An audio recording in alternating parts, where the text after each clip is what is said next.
all of that stuff.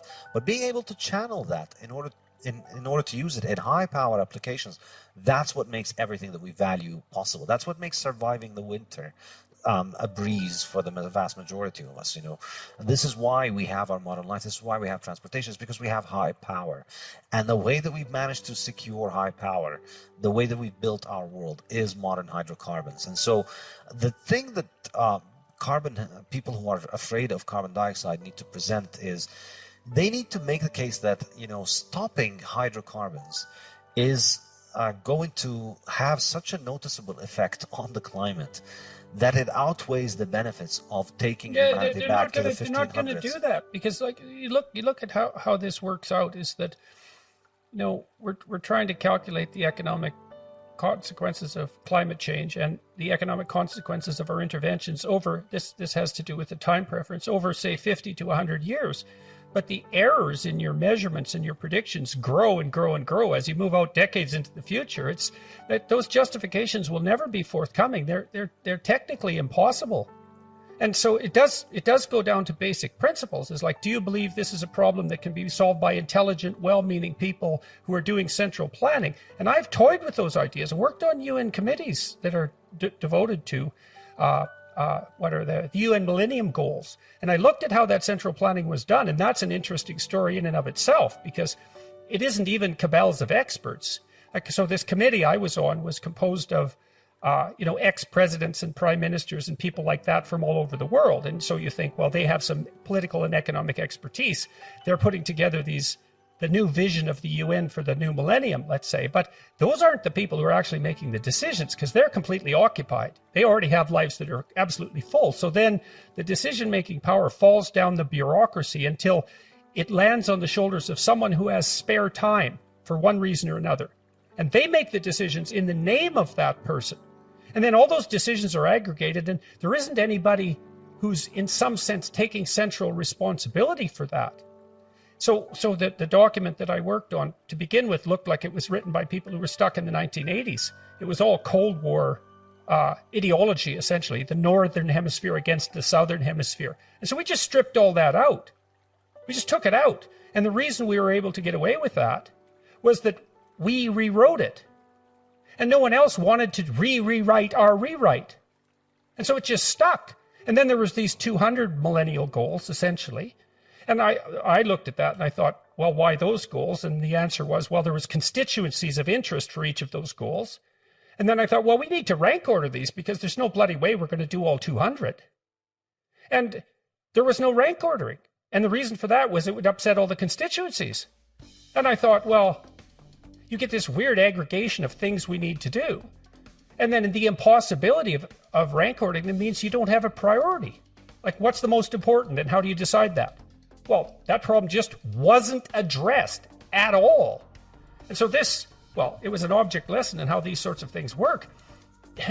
It was central planning, but it was so dysfunctional in some way. It's not like, it's partly because there wasn't anyone in the world who had enough intelligence, enough knowledge to make those sorts of decisions. No one exists like that. Well, I'm going to stop with that, but yeah, I think the ultimate issue, I think, in these things, I'd go back to Mises' point, which is that none of these people is making calculations with opportunity cost. That's the great thing about the fiat world, is that everybody has essentially a fake fiat job wherein they get paid regardless of actual results. In the fiat world, results are optional, because your money doesn't come from the customer for many of those people. Their money comes from the money printer, from up above. So it's not about how you serve the customer, it's about whether you do the things that the people providing the funding. Right, so it's dissociated from the actual environment, because the consumer is the actual environment. The consumer is an actual living being. And if you're serving the consumer, then you have nature there as your witness and your judge. And then there can be all sorts of intermediaries between that, which is what you're discussing. And then that moves the producer away from feedback from the consumer. And it corrupts the signal. It corrupts the information signal. Okay. Precisely. And that's kind of the other central point in the fiat standard. So on the one hand, you're robbing people of the purchasing power On the other hand, you're putting the decisions about people's lives in the hands of people who essentially face no opportunity cost, and they have these jobs regardless of whether they perform them, because they're linked to this magic printer that continues to finance them. So they don't lose their job, and they always can continue to do whatever it is that they're doing, and facing no accountability. And the impact across life, I think, is enormous.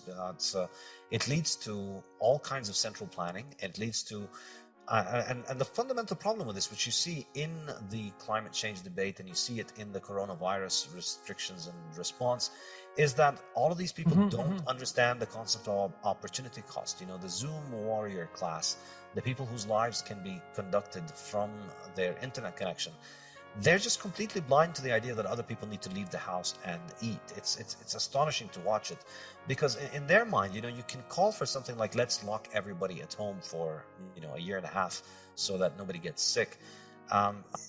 Except for being locked at home. Yeah, well, of course, if you don't think about the downsides of thing, then it's a brilliant idea. Everything is great if you just ignore the downsides. And that's essentially what governments can afford to do, because they don't have the market's discipline to essentially correct them. And that's what Bitcoin brings. Well, the discipline is exactly, the lack of discipline is exactly, so we could depersonalize this to some degree and think about it as a technical problem, right? Is that as you stack up intermediaries between the producer and the consumer, because the signal is degraded, the responses aren't going to be accurate reflections of what's necessary in the environment. And that's sort of ideologically agnostic. What you derive from that is you want to set up systems where those intermediaries don't exist, because then the signal isn't corrupted and we can act properly in concert with the dictates of the genuine environment.